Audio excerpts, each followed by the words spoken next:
Halo semua, perkenalkan nama saya Lydia Bruce Miring. Di sini saya akan menjelaskan tentang geografi. Pertanyaan nomor 1. Letak astronomis kota Brastagi berada pada 2 derajat 50 menit lintang utara dan 97 derajat 55 menit sampai 98 derajat 38 menit barat timur.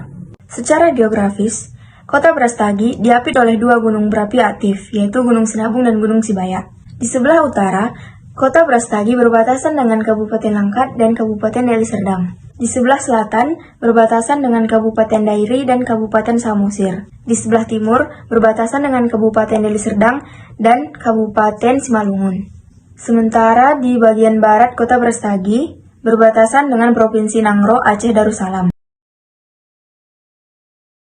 Kota Brastagi memiliki penduduk yang cukup padat, yaitu sekitar 44.765 pada tahun 2011. Sesuai dengan letak geografis Kota Brastagi, maka 1.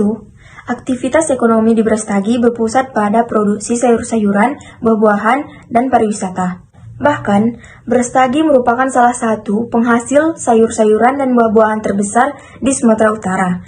Dan sayur-sayuran sudah banyak diekspor ke negara lain seperti Singapura dan Malaysia.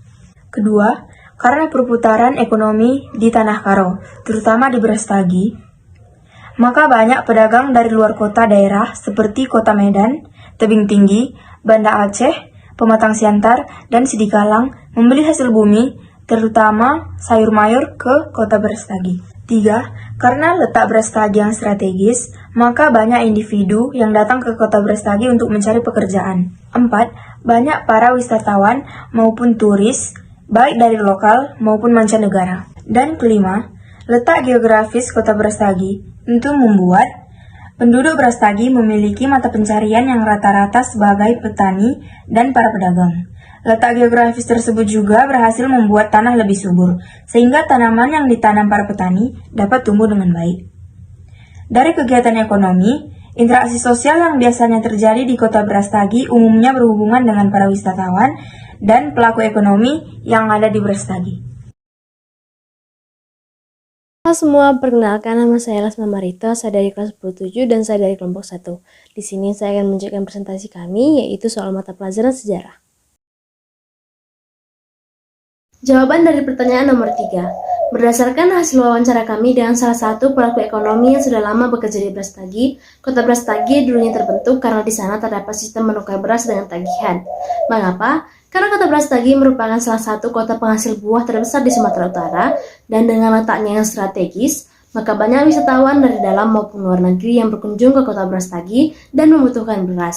Maka para pelaku ekonomi memanfaatkannya dengan cara menukar beras dengan tagihan mereka. Dan Kota Brastagi merupakan salah satu kota penghasil buah terbesar di Sumatera Utara.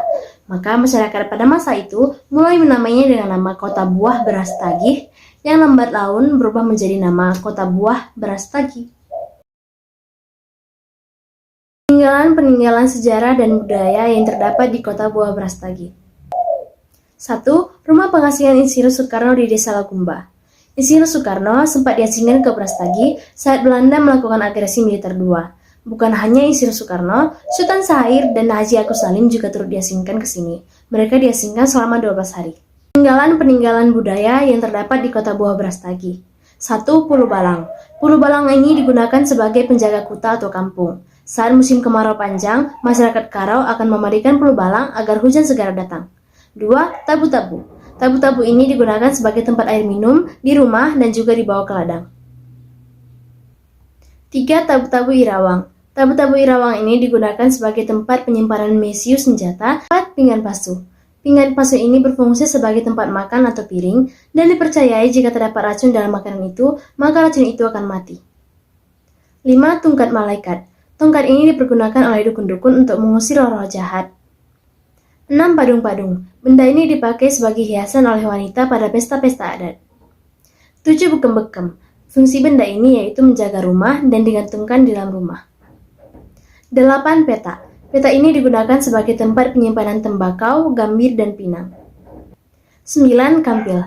Kampil merupakan sarana komunikasi dalam memulai percakapan dalam acara-acara adat Karo. 10. Kudin tanah. Kudintana berfungsi sebagai tempat memasak nasi, sayuran, dan ikan. 11. Kerpai.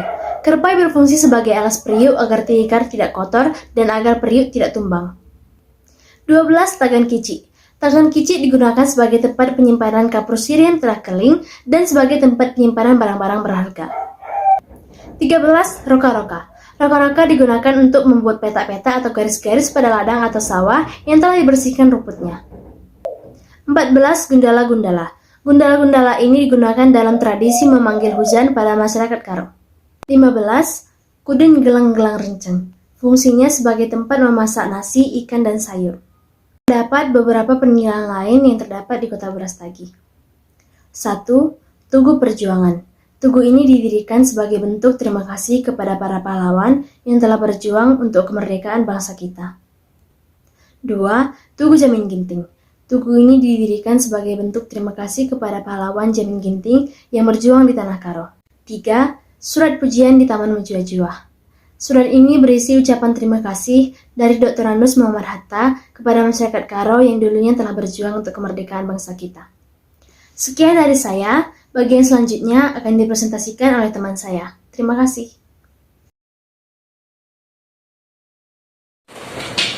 Hai teman-teman, saya Dinda Gracia Brukaro. Di sini ingin menjelaskan mengenai hasil jawaban atas pertanyaan analisis ekonomi. Pertanyaan yang pertama. Yang pertama, hubungan antara rumah tangga konsumen dengan produsen. Nah, rumah tangga konsumen ataupun sering kita sebut sebagai konsumen adalah sebagai pemakai barang atau jasa yang dihasilkan oleh rumah tangga produsen untuk memenuhi kebutuhan hidupnya. Yang kedua, hubungan antara rumah tangga produsen dan pemerintah. Nah, rumah tangga produsen itu melakukan kegiatan produksi barang dan jasa dengan cara mengolah faktor produksi yang diperoleh dari rumah tangga konsumen. Faktor produksi dapat dari sumber daya alam, tenaga kerja, modal, dan lainnya. Selain itu, produsen juga menjual hasil produksi kepada konsumen, pemerintah, dan masyarakat luar negeri. Selanjutnya, semisal para produsen membawa barang ke pajak Brastagi, maka terdapat tempat di mana para produsen harus membayar pajak atau cukai kepada pemerintah. Nah, untuk kebersihan, para produsen juga membayar pajak kepada pemerintah setiap harinya.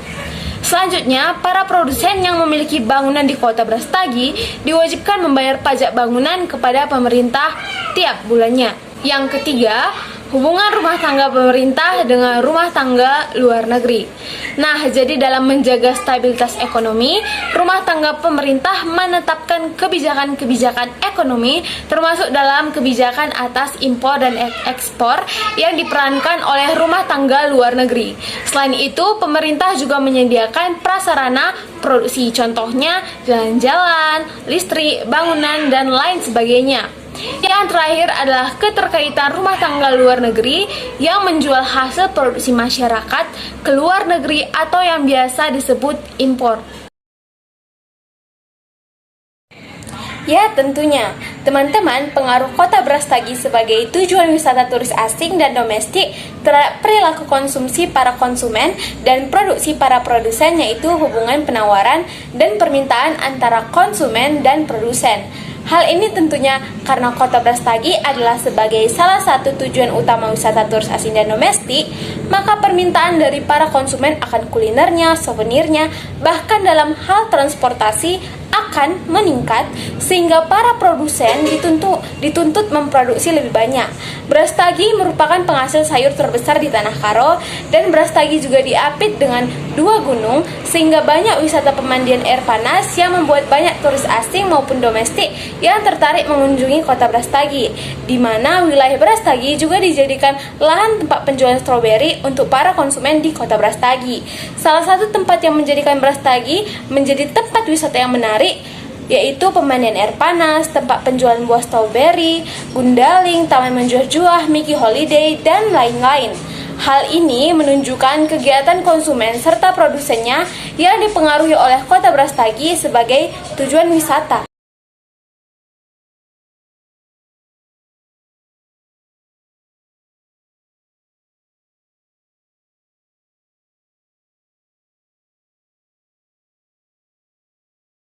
Selamat siang, Pak. Selamat siang, aku. Perkenalkan, kami siswa dari SMA Negeri 1 Kabupaten. Saya Dinda Brasya Berkaro bersama teman saya Rasma Manito ingin mengenai beberapa hal tentang kegiatan ekonomi di Kota Brastagi kepada Bapak. Ini salah satunya sebentar ya Pak. Kami siswa, jenis barang apa saja Bapak jual sehari-harinya? Kebetulan di sini kami menyediakan barang-barang alat-alat pertanian seperti ada cangkol, ya, cangkol. Di sini untuk membajak tanah, ada juga di cuan namanya cuan. Jadi ada parang untuk membabat atau mengimas, ada juga parang khusus untuk mengambil bambu yang seperti ini contohnya. Ini parang khusus untuk mengambil bambu. Ini tradisi khusus budaya Karo. Dan kalau khusus untuk ini Nako, ini dikenal sampai keluar daerah seperti di Medan juga ini dikenal dan digemari sampai juga ke Jakarta. Jadi ada untuk alat-alat dapur juga ada pisau belati seperti kira-kira seperti ini. Ini juga barang depannya coba sungguh depan. Karo asli, pisau Karo asli. Ini bukan dari luar Karo ya, ini dari Karo. Khusus Untuk pisau dapur, pandai Karo. untuk apa juga bisa potong sayur di ladang, entah kubis atau brokoli atau kol bunga. Contohnya teman-teman kami yaitu bagaimana kegiatan Bapak dalam menjalankan usaha ini sehari-harinya. Bagaimana ya? Mulai dari misalnya mengangkut barang dari sana sampai sini, baru bagaimana cara menjajakannya kepada para Langsung aja dijawab ya. Ini barang-barang sebenarnya datangnya ada dari berbagai daerah, atau bisa dikatakan barang yang kita jual sekarang di sini tidak hanya diproduksi sendiri, melainkan ada didatangkan dari beberapa daerah. Ada yang dari Borong-Borong, ada yang dari Pancur Batu, ada yang dari Binjai, dan ada juga yang dari Sidikarang seperti contohnya kayu ini, gagang-gagang cangkol dari Binjai, ada juga dari Siantar. Jadi Ada juga dari Jepang. aktivitas kami di sini setiap harinya ya seperti inilah, menunggu konsumen, dan kami upayakan semaksimal mungkin bisa kami layani dengan baik, kira-kira begitu. Bagaimana cara Bapak untuk menarik perhatian pembeli? Jadi begini Dina, pengalaman kami di sini, kami mengupayakan barang itu atau kami menawarkan barang yang berkualitas dan kita servis dengan sedemikian rupa supaya nantinya konsumen atau pembeli mereka puas dengan memakai barang kita. Apa saja bentuk kerjasama yang Bapak lakukan dalam menjalankan usaha ini, Pak?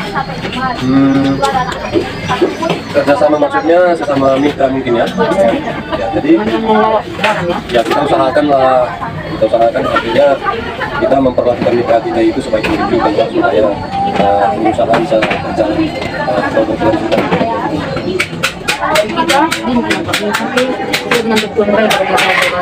Iya, itu kami tahu juga. Kita contohnya kan, kadang-kadang di dalam kenaikan bahan-bahan pokok, di sana disebutkan kenaikan barang, kita harus bersedia. Kita harus bersedia menaikkan barang. Oke, Pak, apakah ada kejadian di sekitar ini mendukung Bapak untuk menjalankan kegiatan usaha? Aku jelas-jelas sangat mendukung lah. Hanya kita sadar harus menyesuaikan, harus boleh menyesuaikan. Kita menyesuaikan dengan masyarakat setempat ini. Kalau dari lokasi ataupun tempatnya sendiri setiap masyarakat. Jadi, Pak, di tengah pandemi COVID-19 ini, apa aja konflik yang Bapak hadapi saat berjualan? Biasanya kalau kita di sini kalau menyangkut pandemi COVID-19 tidak terlalu ini ya. Kalau dalam usaha ini tidak terlalu mempengaruhi, hanya saja masyarakat enggan arti kata mereka sesuai dengan anjuran pemerintah, mereka enggan ke keramaian gitu aja.